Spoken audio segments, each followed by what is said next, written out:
to this plenary session on setting a global research agenda for service-oriented community engagement, preliminary findings. I'm Andy Furco, and it's for University of Minnesota. It's a great pleasure to co-facilitate this plenary session with colleagues who are no strangers to service-oriented community engagement in IARSLCE, and I'll have them introduce themselves. Good afternoon, everybody. My name is Agnieszka Nance. I use she, her pronouns. I am from Tulane University, and I'm also a current board member of IARSLCE. Good to be here.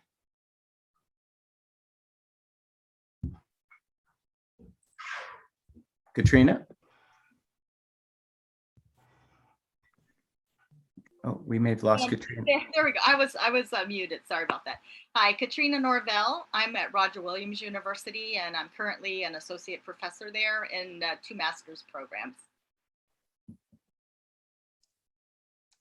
Hello, everyone. My name is Drew Pearl. I work at the University of Alabama. I use he, him pronouns, and I also serve as the executive editor of the Journal of Community Engagement and Scholarship.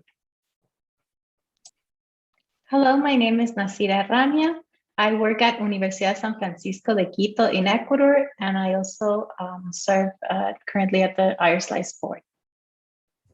So thank you. Together, we will be working through this plenary session with you, and we hope you very much have been enjoying this wonderful conference, this virtual gathering over the last 3 days as much as we have. We think it's been a terrific conference. Congratulations to the team that's put this conference together.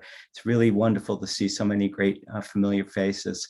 And it's really exciting too to see the field grow and develop in these exciting ways that we've been hearing about over the last 3 days. As we know, the work of IARSLCE has demonstrated over the years the importance, and including this virtual conference, the importance of research.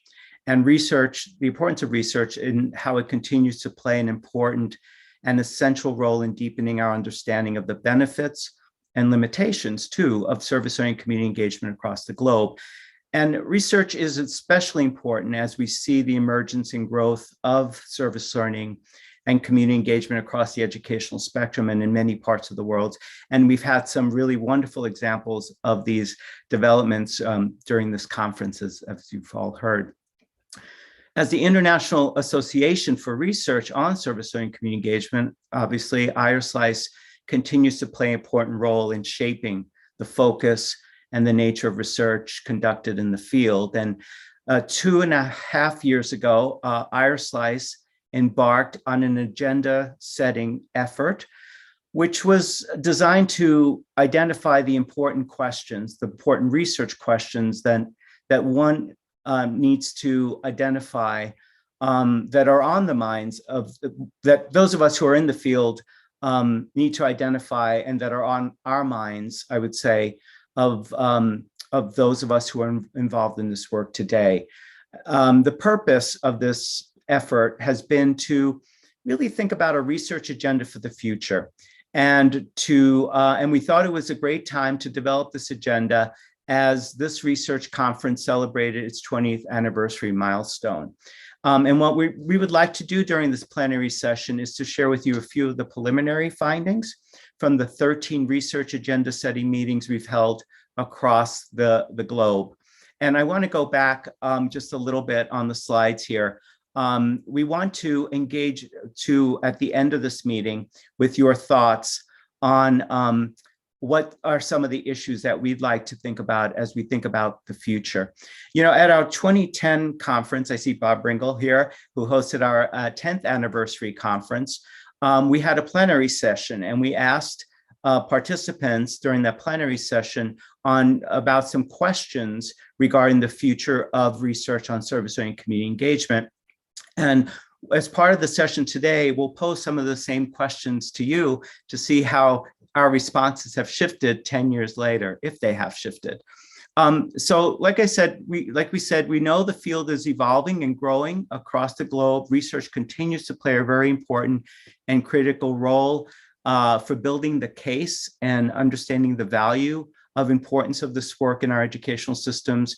And the establishment of this research agenda will help advance, we hope, knowledge and understanding of service and community engagement as these practices continue to grow across the educational spectrum and across national and cultural disciplinary contexts.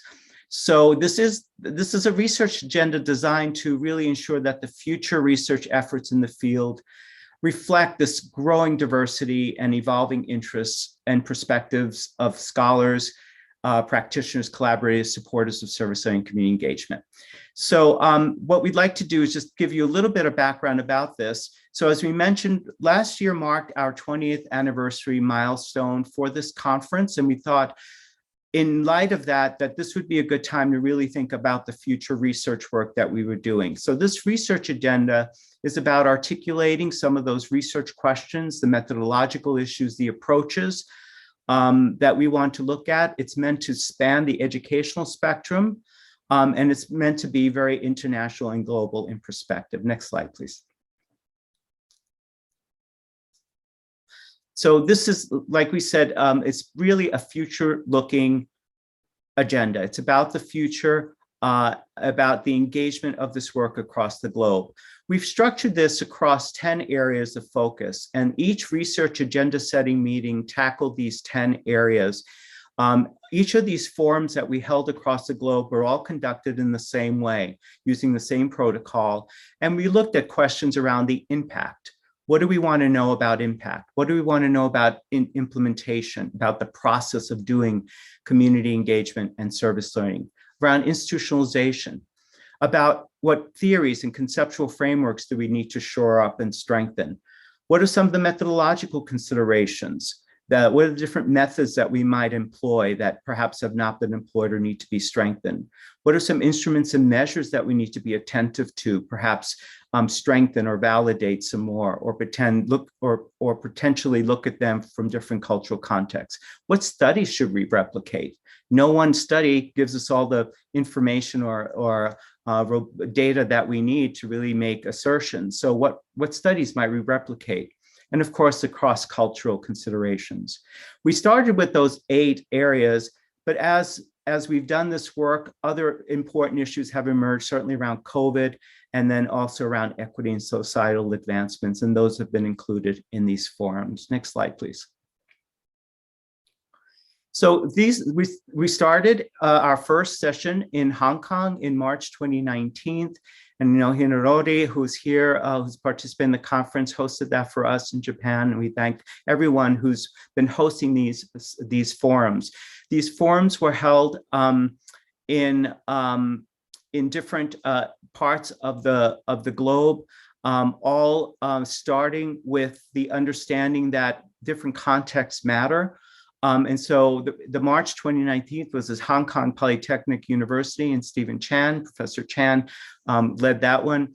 We then moved to other parts in Asia. We went to South America, in Europe, and we held our last in-person one in Mexico, in the University de Monterrey in December 2019. We've also held some virtual ones in different parts of the globe, and we continue to offer these as time goes on. And if anyone is interested in hosting one of these sessions, there are 3-hour sessions. The protocol is all set. We'd love to have more input. A little bit about what we've collected to date in terms of the number of participants. Next slide, please. We've had 370 participants who've contributed to this, from representing 26 countries. And so we have more than 10,000 data points at this point. We have data in Spanish, in Japanese, in English, and some other languages as well. And we've been translating those. And our idea, again, is really to make this truly a global research agenda. Next slide, please. Here are some photos from some of the sessions. As you can see, this one in Singapore. Next slide, please. From Japan, Argentina. Next slide, please. This was at our IARSLCE research conference in Albuquerque, where we had 3 sessions during that conference. Next slide, please. And our last in-person one in Mexico. So with that, next slide, please. Thank you. So with that, what we'd like to do is start with one of our first questions around polling. one of our first polling questions, I should say. And this is just to get a sense of who's joining us today in this session. So we'd like to ask you, what area of community engagement and service learning are you most interested in terms of, does it pertain, the work pertain to primary, secondary education, higher education, adult education, or maybe all of those, multiple forms, or non-formal education settings, or other. So what I will do is launch this poll here, and I'll give you a few minutes to answer the question.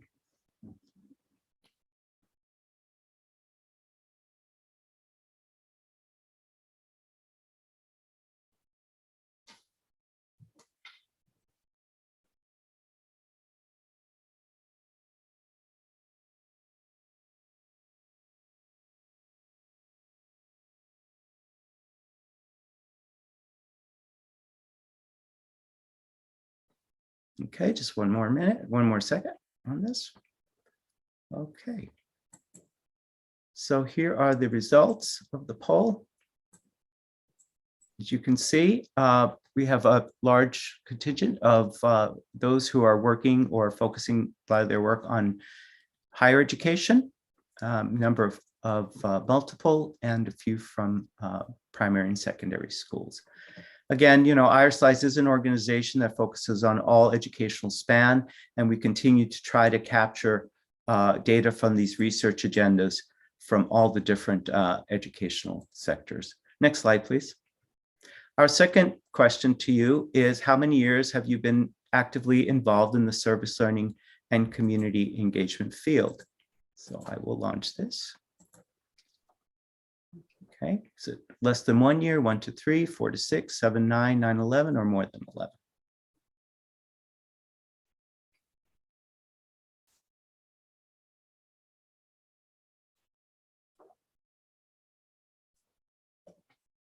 Okay, just a few more seconds on this.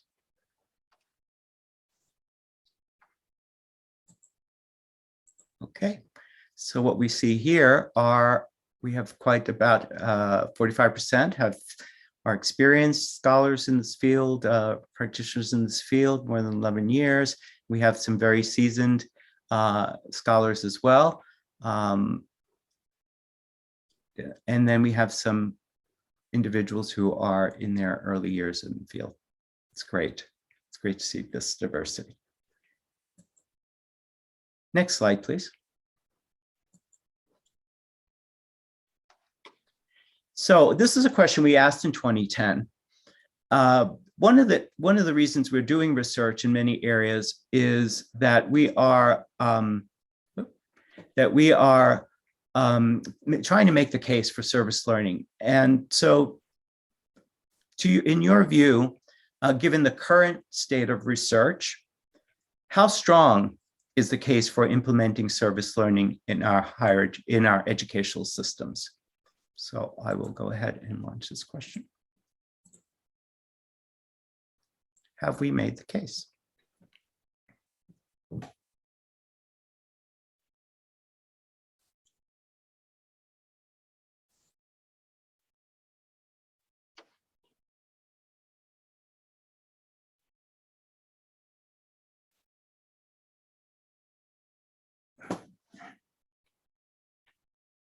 Okay, just a few more seconds. Excuse me. Okay, let's see what we have to say. So about 30%, very strong, moderately strong, about half, and moderately weak, 20%. So let's see how this compares to the previous results from previous. So we had 30% today that said very strong, 11% had said that in 2010. It was moderately strong, just about the same result, and moderately weak. So we can interpret this as maybe perhaps strengthening some of the research and our views towards how strong the case has been made. Of course, non-scientific poll, but it's just very interesting to take a look at what we're seeing today. Next slide, please. So as we mentioned, these were the 10 areas, and we'll walk through these very quickly to give you a sense of some of the preliminary findings that have emerged from each of these 10 areas of what is on the minds of those that are doing service learning community engagement across the globe. And so next slide, please. Before I turn it over to my colleague, Drew, to start us off on the impact findings, just to know who's sort of overarching, who's been participating in this. This is primarily a higher education group of participants who came to the table. We've had some primary and secondary school participation, but a lot of what you see is from individuals who are working in higher education, and we saw that also indicative with the poll we took here. There's a very strong focus on service learning, even though this is a research agenda for advancing service learning and community engagement. There's still a very heavy focus on service learning. I think that may be indicative of what's happening in the emergence of this work in other parts of the globe, that a lot of the place where certain regions are starting is with service learning. There is still a reverence for peer-reviewed published research. Comments we heard in many cases was that there's research out there, but it's not in those published peer-reviewed research journals or publications, and therefore it's very difficult in some cases to use some of the research to make the case when it's not in those kinds of venues. On the bottom left there was questions about generalizability. Yes, there's research, but it's been done in a different context. It's a different kind of service learning or community engagement, and therefore we can't really use that research, those research findings, and apply them in our particular region or context or cultural setting. There were questions about access and being challenged to access the research that is available because of language or because of just obscurity of the journals or difficulty in finding the research.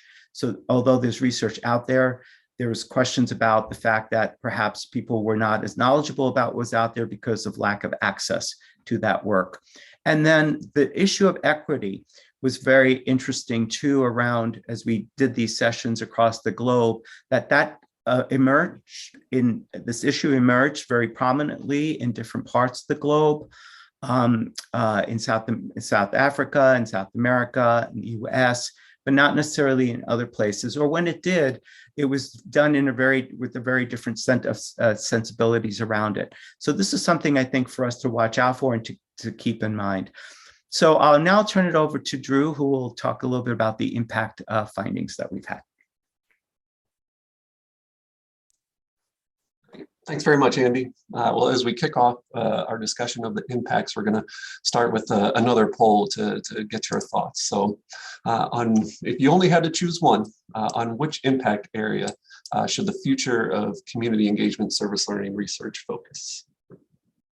I know we want to select all.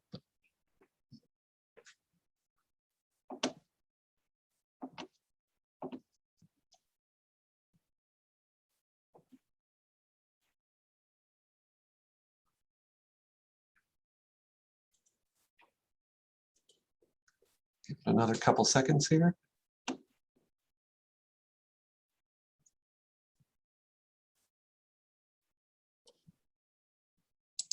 All right. Well, this is an interesting result. So as you can see here, communities jumped way to the forefront, almost 80%, with students coming in a distant second, which is interesting given what we've been hearing from the different research agenda settings. So the impact section is focused on identifying questions regarding the practice, the impacts of service learning and community engagement, those impacts on participants, including students, faculty, staff, institutions, and the community. So impact studies cross a broad range of short-term and long-term outcomes, and participants were encouraged to identify nuanced, specific questions that explore the impact of service learning and community engagement across all participants and stakeholders. So what we were hearing through the research agenda settings meetings is that the impact of service learning community engagement work was at the forefront of most folks' minds of the responses they sent in to us. So institutions of higher education, certainly this makes sense, although we continue to be more nuanced in our approaches as we ask more fine-tuned questions. For example, how does student involvement in service learning and community community engagement impacts their family life. As we can see from the poll results here, there continues to be a growing trend in understanding the impact of our work on our community partners and the members of the communities with which we work. And folks are also interested in more purposefully considering the long-term and sustainable impacts of service learning community engagement work, especially thinking about how we intersect with and are immersed in diversity, equity, inclusion, and justice work, as well as how we might connect more broadly to initiatives like the UN Sustainable Development Goals.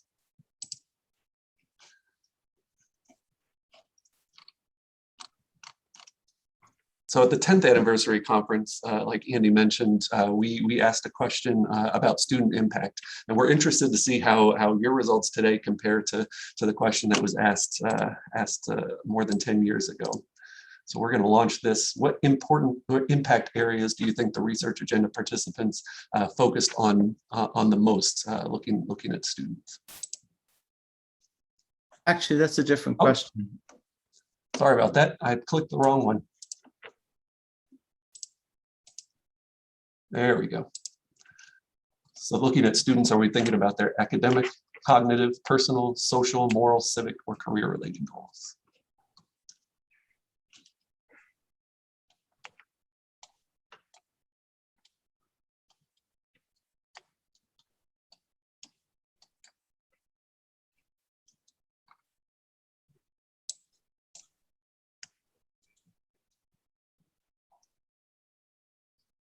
Give it another couple seconds.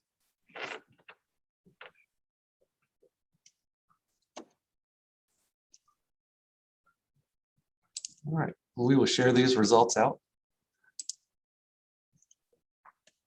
As you can see, civic, with more than 50% of the vote, jumps to the front of the line, with social, academic coming in, again, a pretty distant second, which is an interesting comparison point to what we learned in the 2010 poll. As you can see then, about 36% of folks were interested in using academic goals to make the case for service learning community engagement when we're thinking about student outcomes. So very interesting to see how things have shifted over time, over the course of about a decade.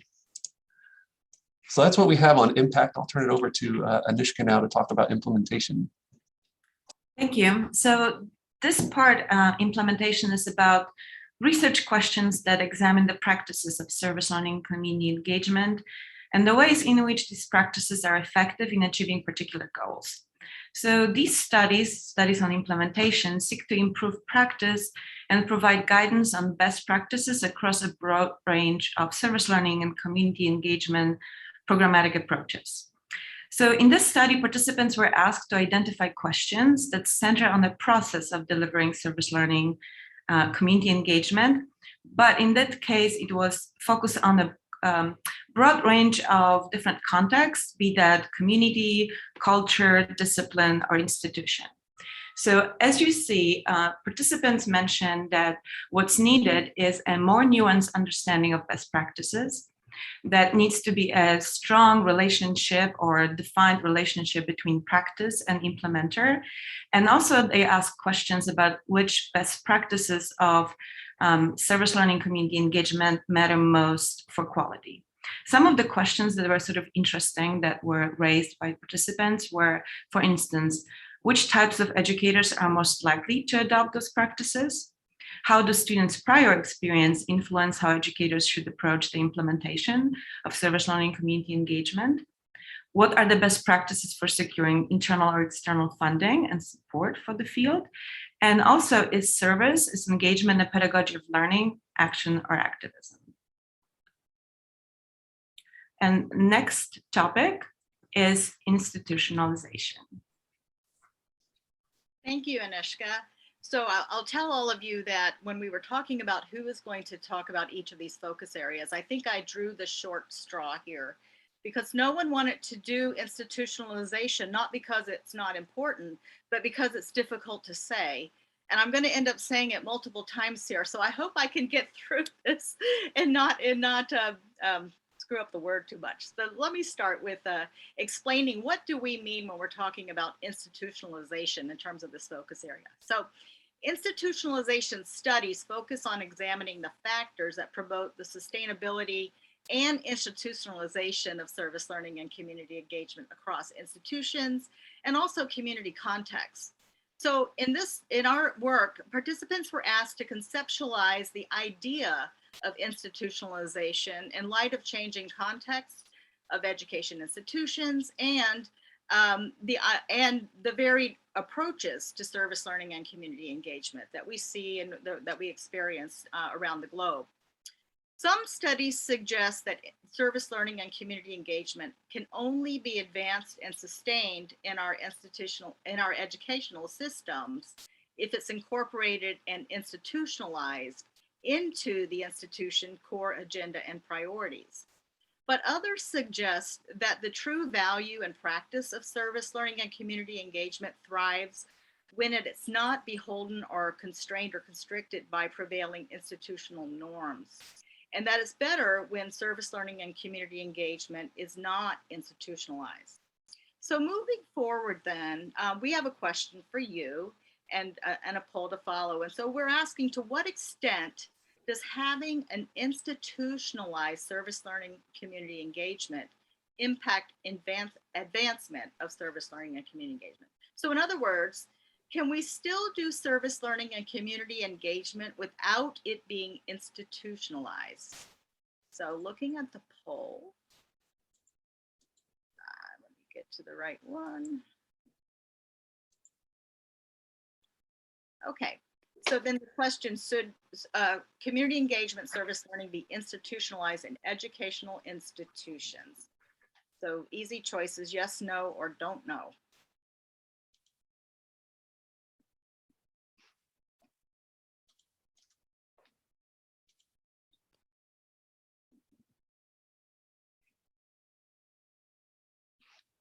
So we're going to wait a little bit longer. We still have some people coming in on this.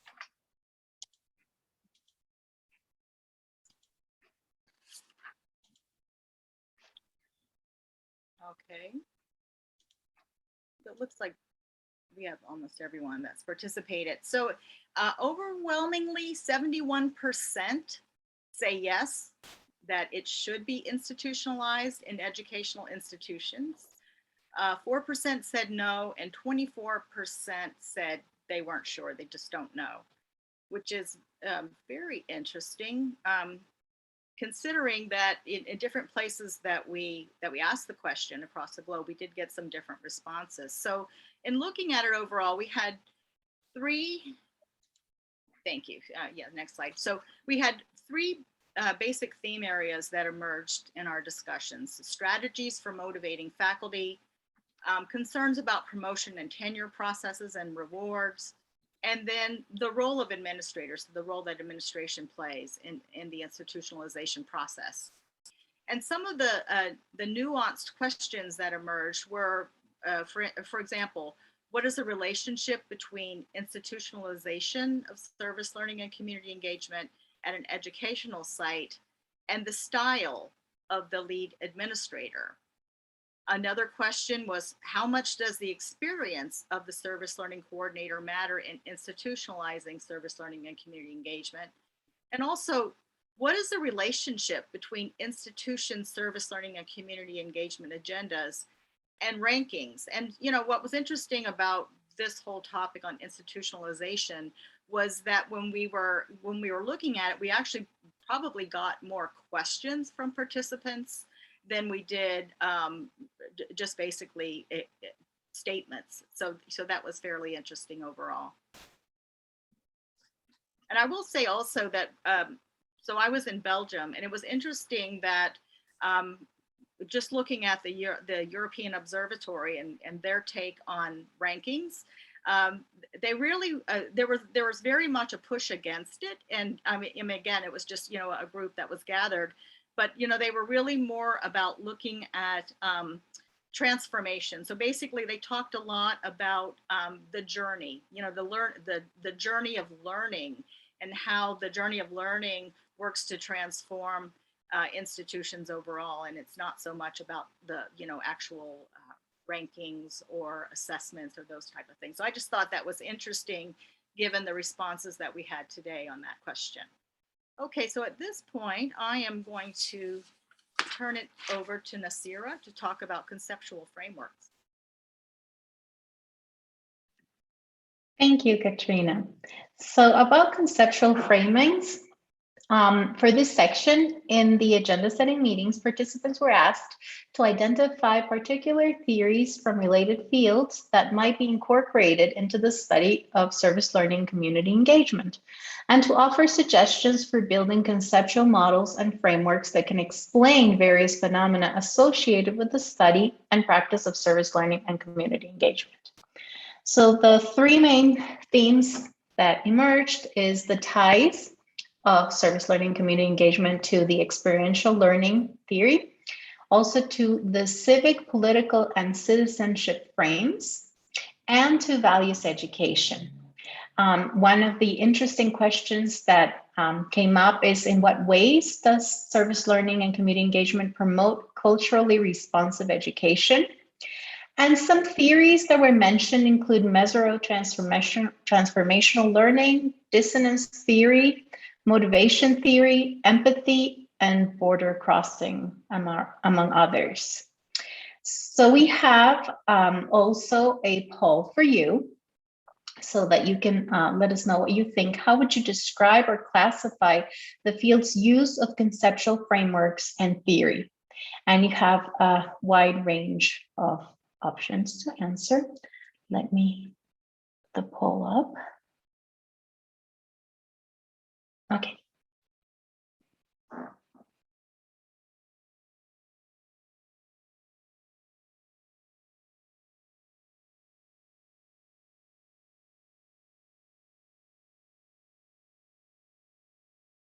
I'm going to give it a few more seconds so that more people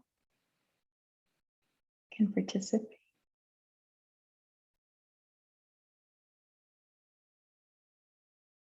Okay, so I am going to share the results. 38%, which is the highest percent, qualified it as fair, and then 22% as good, and only 7% as very good.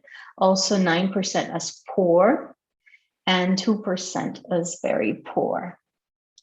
So this is yeah, interesting to learn about your impressions.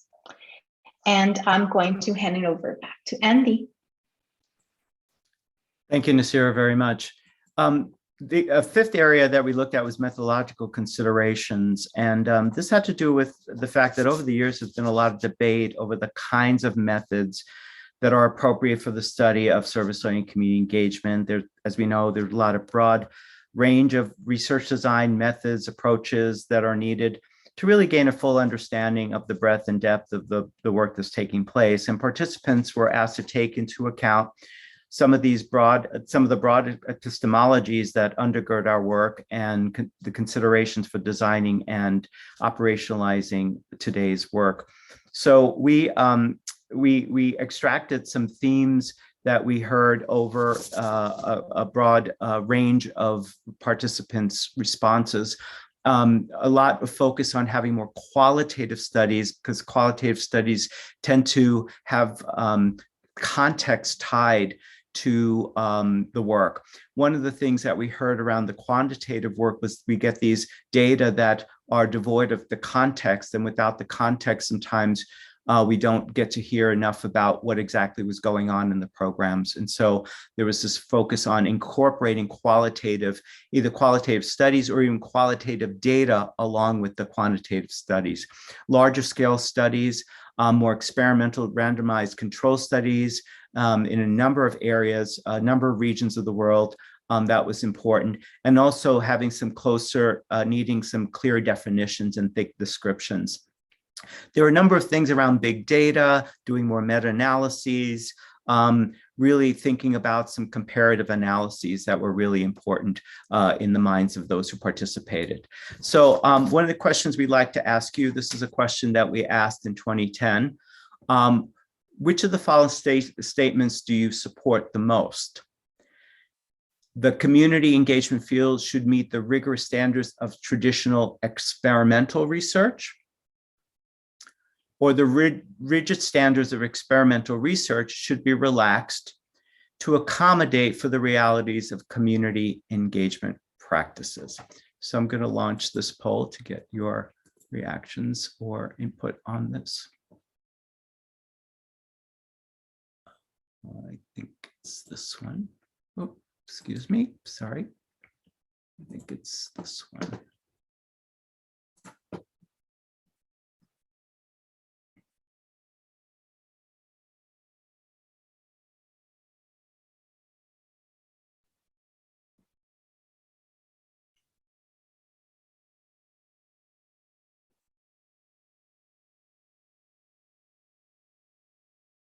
Okay, a few more seconds.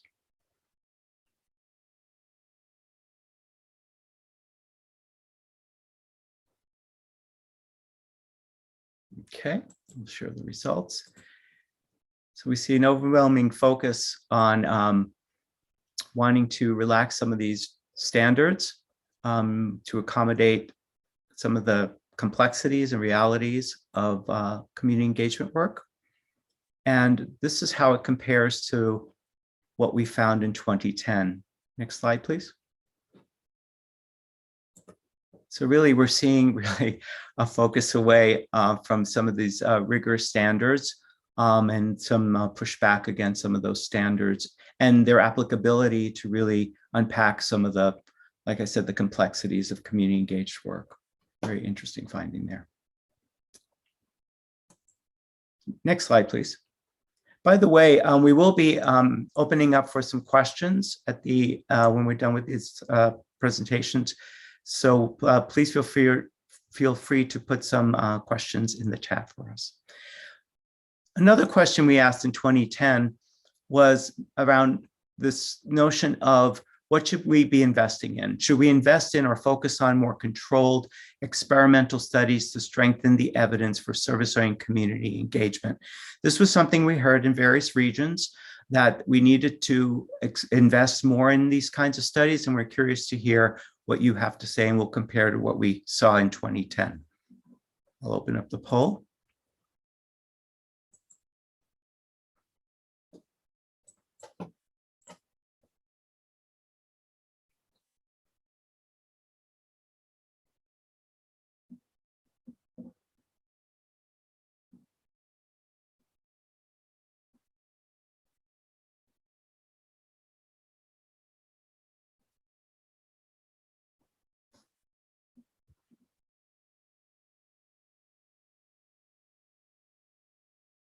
Couple more seconds on this one.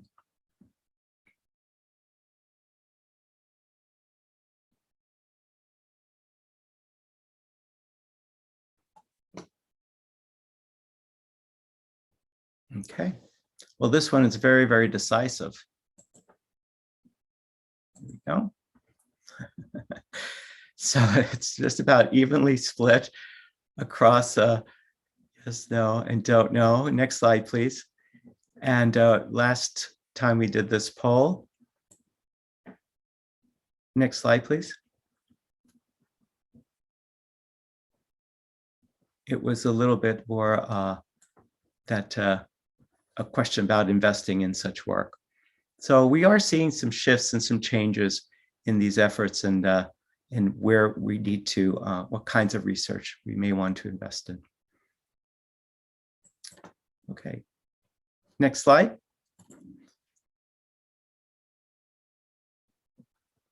Thank you. Another question we focused on on the research agenda was around instruments and measures. We have a number of instruments out there that have been validated, that have been used, but what other kinds of instruments might we need?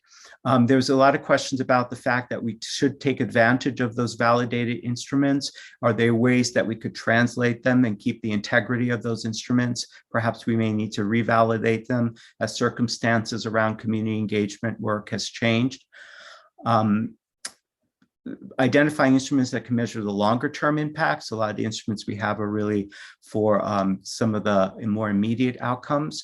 and finding ways to really adapt instruments for circumstances and for communities where perhaps the literacy rates aren't high, or that perhaps written histories or written modes of data collection are not the primary modes of information exchange. And so some have suggested to use the IDI, Intercultural Development Inventory, to look at some multicultural, intercultural work, and really looking at not just relying on one instrument or one measure, but really thinking about doing studies that have multiple measures associated with them. I turn it over now to on replication. So hi. So another area that we looked at was replication. And just to set the context for this one, no one study provides all of the evidence, understanding, or knowledge that's needed to draw firm conclusions about service learning or community engagement. So replication then is a critical feature of scientific inquiry and research. Yet only a handful of service learning and community engagement studies have been replicated. Replicating high quality studies is a way to both strengthen existing studies and build more conclusive evidence about the strengths and limitations of service learning and community engagement practices, outcomes, and approaches to our work. So participants were asked to consider strategies for securing more study replications in service learning and community engagement research.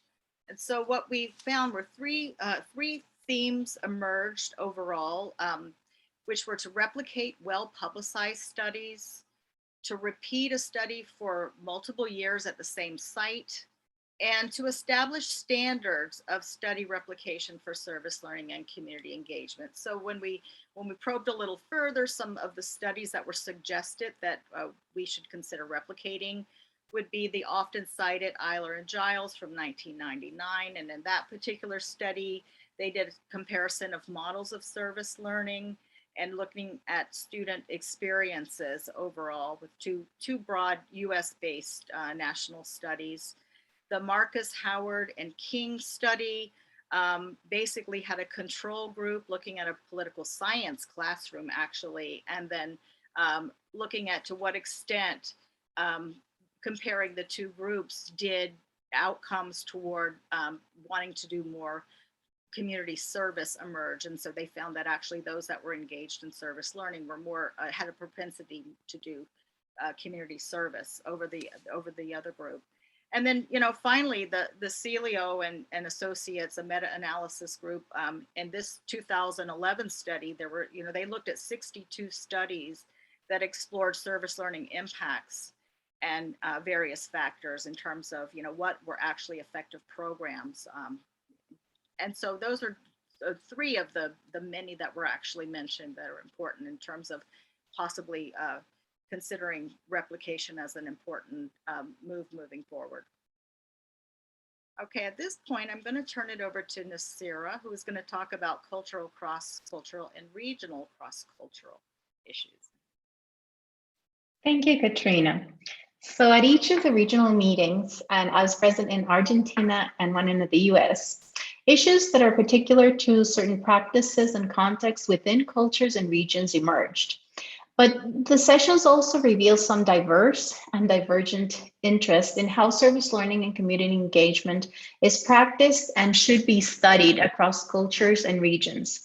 There is very high interest in all of the sessions for conducting more cross-site, cross-cultural, cross-regional studies.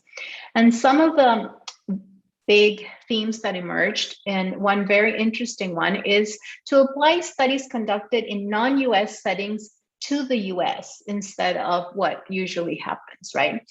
And establish a common set of research questions that are explored across different contexts and sites, or to identify the cultural brands of service learning and community engagement, what is particular to each culture.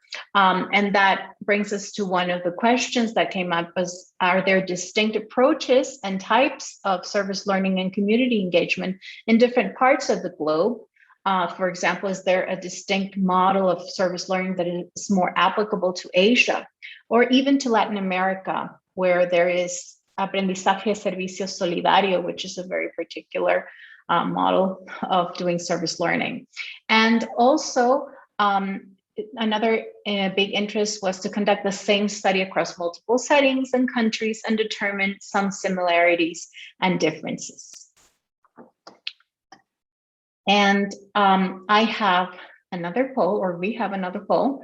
And so some have suggested that conducting cross-cultural, especially cross-cultural, cross-national studies is fraught with barriers. So what do you see as the primary barrier to conducting cross-cultural research on service learning and community engagement? And I'm going to launch the poll right now. There we go.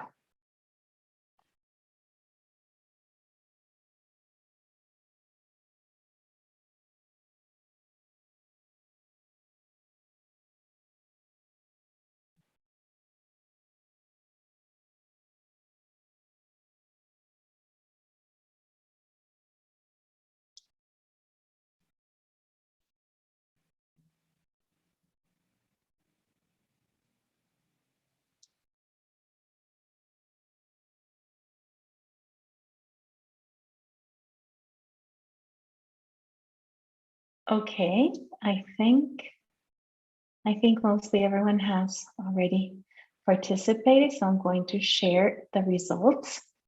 So the biggest barrier that you see are cultural norms with 33%. Others, 19% said definitions and terminology, and 14% civic norms, governance of educational systems. And then we have 11% other and 6% language. Only 3% said time zones also. And that is very interesting because we have, I think, or most of us have experienced the time zone barrier in firsthand. Most of us who are doing research with different people in different places. Thank you. Thank you. And I'll hand it over to, I think, back to Drew, who's going to talk about the service learning community engagement, the COVID post-COVID. Thanks, Desira. So seeing as the pandemic struck, as we were already pretty deeply engaged in our research agenda setting meetings, as you might expect, the conversations took on an additional focus. So the arrival of COVID brought with it a new set of questions about how to continue to advance service learning and community engagement research and practice. The more recent research agenda setting meetings included dedicated time to exploring research questions on this issue that might be considered for the research agenda. People were very interested in understanding what changes in service learning community engagement practices were implemented due to COVID and how those changes affected outcomes and impact. People also asked how the pandemic spurred innovation and creativity, particularly how we use different types of technology and find new ways to connect with colleagues and community partners. However, folks were also very interested in understanding how those shifts in technology also affect access. Our field has already begun to see increased attention to e-service learning, and the pandemic has provided more data and opportunities to compare impacts between virtual and in-person service learning. Finally, we're interested in learning more about how COVID has impacted the extent to which service learning and community engagement is practiced, especially as institutional priorities shift in times of crisis, and what other factors contribute to increases or decreases in the breadth and depth of our work. We've got another poll for you to think about. We want to hear your thoughts and opinions on to what extent has COVID brought about innovation to the study and practice of service learning and community engagement.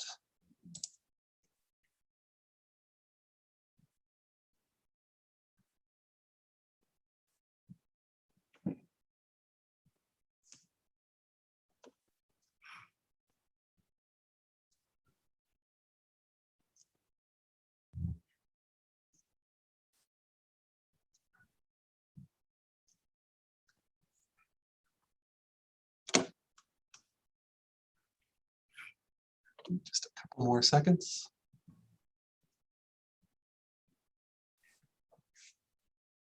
All right. As you all can see, the pandemic has presented us with a lot of challenges, but it has also given us the opportunity to think creatively, think differently, and start to think about new realities as we start to move forward. So I think it speaks well of our field that we take a very strengths-based approach to how we face crises similar to the COVID-19 pandemic. So that I will pass it over to Anishka. Thank you.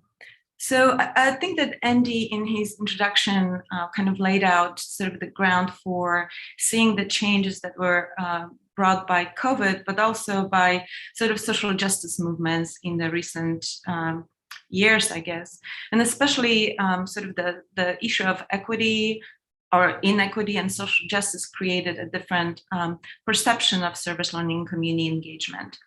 And participants in the study, in the virtual settings, realized that there are three major themes that should be addressed in the future research agenda, and that is addressing loaded terminology, also the role of social and political activism on perceptions of service learning and community engagement, and also exclusionary practices in the field. So the questions that could serve as an example are, to what extent has the recent political and societal unrest changed perceptions about the field, social service learning community engagement? Whose voices are not being heard or considered in that work? What words, terminology should be reconsidered or avoided in service learning community engagement work? And what is the relationship between political and social conditions and levels of support for the field?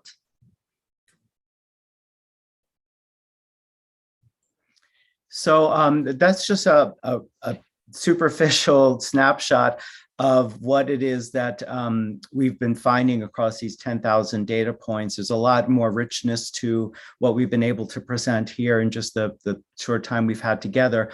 But to know that there really isn't a real shift in how many are thinking about service learning community engagement, and more importantly, how they think about research on community engagement and service learning as we think about the future field. There are some real categorizations of this work that is emerging that perhaps have not been thought through previously. For example, the issue of equity that has always been undergirding a lot of this work, but has never come to the fore, has really emerged in ways that I think are going to be very important and significant for really shaping the kinds of discourses we've been having lately around our work. So just in terms of some next steps, additional agenda setting meetings will be held, and we welcome more of those as we go on. We can only, I think, benefit from additional perspectives that we have. We will at some point have a convening where we will invite individuals who are interested to come together and really do some systematic analyses of these different data points. We have actually applied for a couple of grants to do that, but because of COVID and all these other things before us, we have not been able to organize that, but we do hope to do something where we can unveil a research, produce and unveil a research agenda at one of our future research conferences, hopefully maybe in 2022, if not in 2023. But we really want to use this agenda to catalyze and advance not just the quantity, but the quality of the research that we do in ways that can help deepen our understanding of service learning community engagement. So we do have a Padlet, and if any of you would like to add any comments, we'll put the link in the chat for you. We welcome your thoughts and your ideas around how we might continue down this path to really advance and improve the research that we do. Before we open up to some questions, I just wanted to pose just some final polling questions that we had asked in 2010 as just a way to make sure that we collect some of the data today. This was one of the questions we asked around looking to the future and on which area of research should we place the most emphasis in the coming years. And I'll be happy to share with you what we found previously. But let's do this poll here. So on which area of research should we place the most emphasis in the coming years?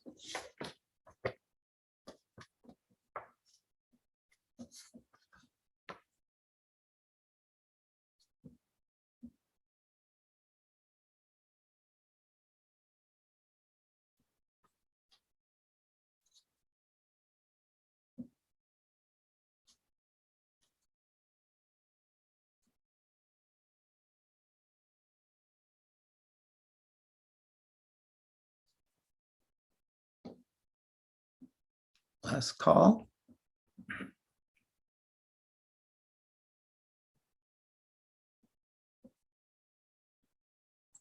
Okay, here are the results. So we have about 63% impact on community. And at the last time we did this was 44% on impact on community, with the second being 18% impact on students. And so we're seeing really this movement towards looking at the impact on community. And we actually heard that at the research agenda setting meetings, more attentiveness to the community impacts. And maybe, this is a result of the fact that we perhaps have made the case to a great extent on how many of the benefits that this work has for students. The next slide, please. The next question we'd like to ask you is about looking to the future also. So from the list below, the most important improvement that we should make in terms of research studies on service learning community engagement is to the need to incorporate what? More significant questions. Oh, excuse me. Sorry, I'm trying to do two things at once here. More significant questions, build a stronger prior research, theory, more methods, instruments, more sophisticated analyses, better interpretation results.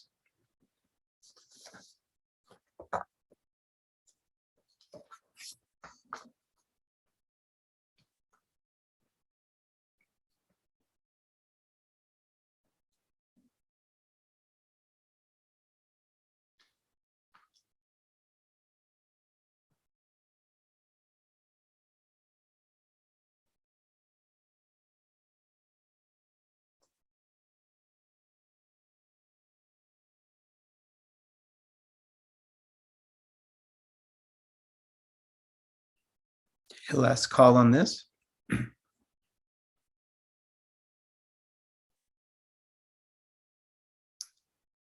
Okay, take a look at the results here. So what we see here is looks like pose more significant questions, received the most votes. That was not one of the top two or top three in the last poll. In the last poll, we had used more appropriate methods, which had 18%, and then have a stronger connection to theory and more sophisticated analyses were the other higher scoring ones. So we see that 18% there for more sophisticated analyses. There's a lot to unpack with community engagement service learning, and I think those sophisticated analyses could really help us get there as well. Just a couple more questions very quickly. Next slide, please. This has to do with what do we need to advance research on service learning community engagement, funding aside?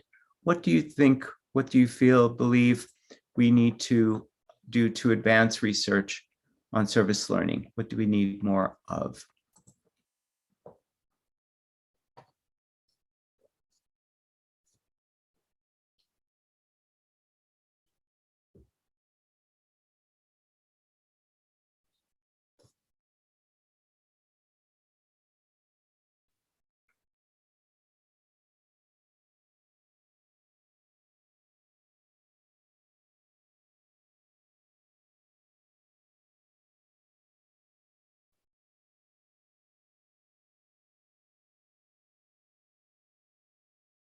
Okay, last call.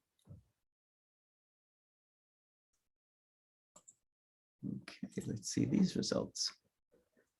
Here we see a distribution here. We see the highest being greater reliance on multiple research orientations. That received the second highest score last time with 25% of those respondents.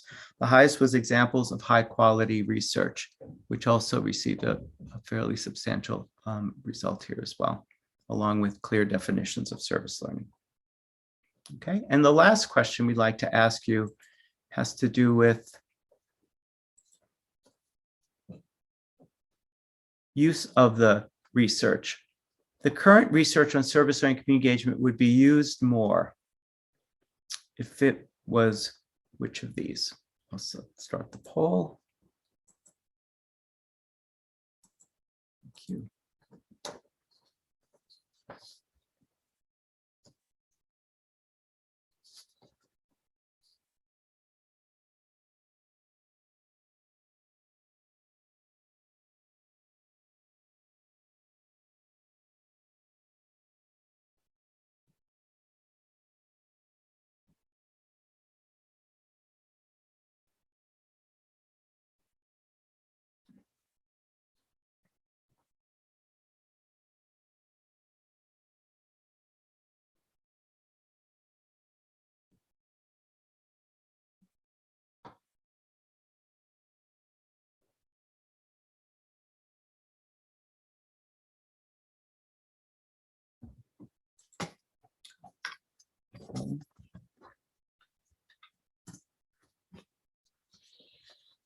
Okay, thank you. And here are the results for this. So benefiting those who would be involved, and that was the highest scoring one at the last polling we did 10 years ago, 33.7 last time. So we're seeing a movement towards there. The second one was easier to locate and access.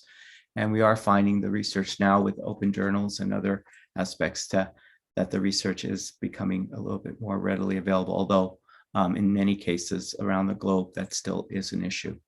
So with that, we'd like to now open up the floor to any questions that you might have. We know, thank you again so much for the work that everyone has done to host these. I see Andy Coppins and some others who have hosted.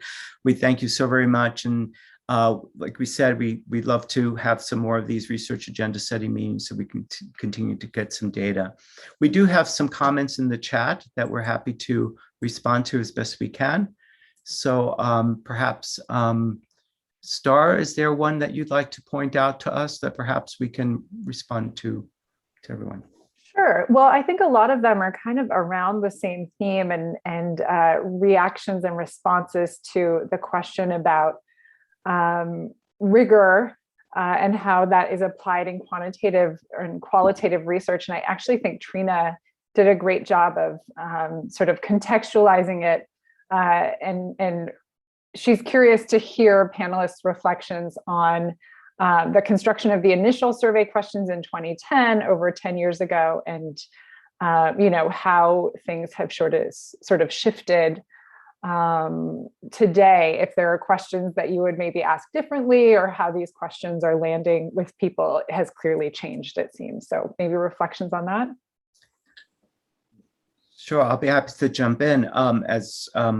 I think the field has changed tremendously and dramatically, and the questions seem a bit odd to pose now, given that there's been such an evolution. Part of it was some of the challenges that were being faced 10, 15 years ago in the field in terms of legitimacy, in terms of the call for more and better research, the call for more experimental research, the peer-reviewed research. And, you know, it's interesting as this work is emerging, and that was a lot, I think, driven from what was happening in the US and in countries where this work had been in operation for a while, and but still was taking hold. And it's interesting now to watch what's happening in some of the countries that are starting out in developing, within some of the countries that are starting out developing this work, that are asking those same questions. And those questions we asked 10 years ago were the questions they're asking now.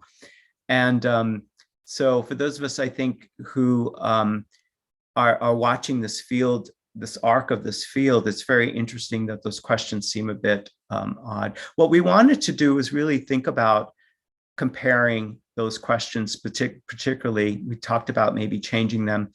But we wanted to do that comparison to really demonstrate that they are changing. But I think that the questions we would be asking are different, and we have asked a few different ones purposely to reflect some of the current practices. But I'd like to see if any of my colleagues have any thoughts around this as well. And maybe some of you who were there 10 years ago who responded.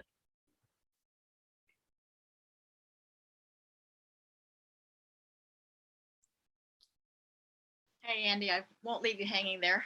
So That's okay.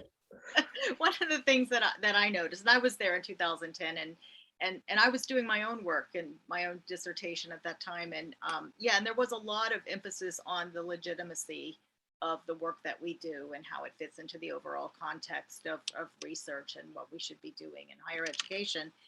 And you know, and now there's at least what I hear a lot is the discussion about, you know, what is our place in higher education in terms of our role in society overall and the contribution that we should be making, and the fact that, you know, as institutions we have so many resources and assets, and are we actually using those in ways that are beneficial to our community? So, you know, that type of a shift, and the impact that service learning and community engagement work can do in, you know, prompting and are promoting institutions in that call for action.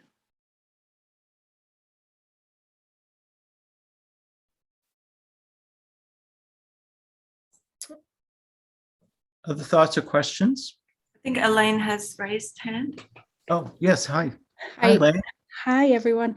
I think the issue, and this is coming up in some of the other sessions, but the issue for some of us now is legitimacy as defined by whom, right? And so the whole concept of legitimacy is something that needs to be problematized. And so if we aren't opening up the space to ask the questions, and we're asking the same questions, but the questions aren't getting us to where many of us are feeling. Like, I'm watching the chat and I'm feeling what I'm feeling. And so that's what's coming up for me, is like, how, by asking the same questions, are we getting further? Somebody else help me if I'm not being clear. No, you're very clear, Elaine, and that's, I think, indicative of this shift. And I think by asking the questions again in the same way and having this reaction is a demonstration that I think there is this shift happening, and I think that that's a great demonstration of it. And so, thanks for that, Andy. And so, but if those questions, then the purpose of them is to help us establish a global research agenda, then how do we get there? And then. Well, oh, yeah. So thank you for that. Let me clarify. Those questions that we asked today in the polling are not questions that we bring up at the research agenda setting meetings. Those are questions that we asked at the 2010 conference, that we just wanted to get a sense of sort of where the research is. The research agenda setting meetings are open meetings. We basically say, tell us what you're thinking about impacts. Tell us what you're thinking about implementation, institutionalization. We leave it wide open. And then we get this feedback. The questions we asked today was just as a way to say, the field is changing, and we wanted to have some actual polling to demonstrate that. And so that's the purpose. I'm sorry I didn't clarify that at the very beginning. Thanks, Andy. Thank you. You have Colton. Yeah, so you know, the chat started to swirl when the conversation of rigor came up, and so, you know, I have a comment and then a question, kind of. You know, today's poll was interesting in showcasing that many in this meeting indicate that community outcomes, community impact, community partners are kind of the top tier of those that we should be looking at in terms of beneficiaries.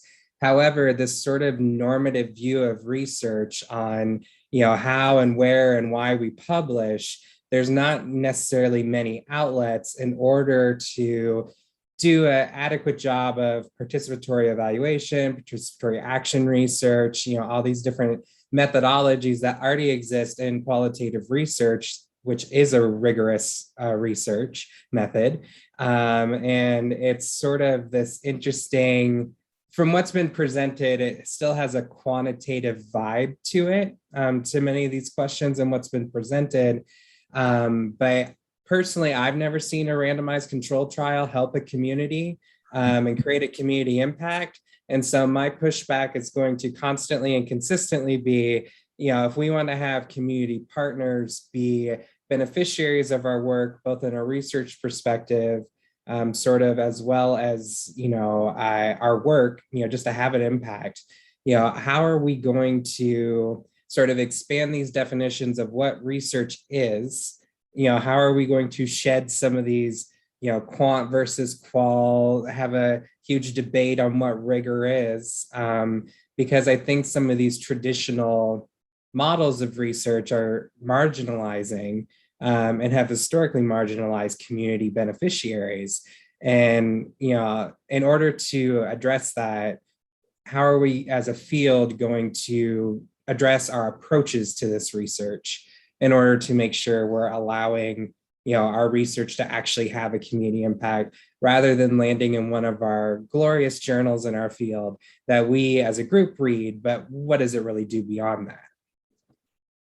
So I don't know if there was a question there, but that was more of an invitation of consideration. No, absolutely, Colton. Those are excellent points. And I think, again, indicative of the shifts that we have been seeing. 10 years ago when we did this, it was still difficult to publish service learning community engagement research in general. And so, with the emergence of these journals and these opportunities, I think we are expanding these paradigms and are opening the opportunities to really look at these different epistemologies, methodologies, and embracing them more fully, to your very point, that we can't answer the questions in this field with some kinds of methodologies or some perspectives that perhaps have been dominating the research paradigm. So your points are very well taken. And again, this was really to demonstrate the shift that's happening and some of the things that are emerging with the research agenda. So thank you.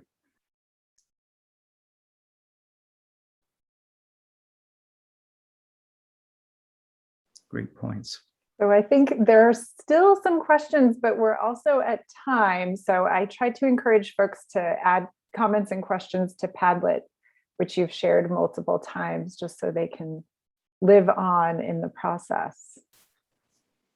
So I know Nasira wanted to make a comment. Yes, I just have a quick invitation for tomorrow. We are having our meeting for the IARSLCE Cross-Cultural Equity Committee, and everyone is invited to join us. It's tomorrow. I'm putting it in the chat. There's the Zoom link, and it's a committee that Marisol Morales and myself co-chair. So I hope to see everyone tomorrow, or you can reach out to either Marisol or myself if you're interested in future meetings for that committee. Thank you. Thank you, Nasira, and thank you everyone for joining. And please, these voices that they matter. So please participate in these research agenda setting meetings so that research agenda can really reflect the kinds of perspectives that we're hearing today. And thank you all so very much for joining us today on behalf of the team here and to Star and everyone who's been working on this conference. Congratulations on a really terrific 3 days. Thanks, everyone.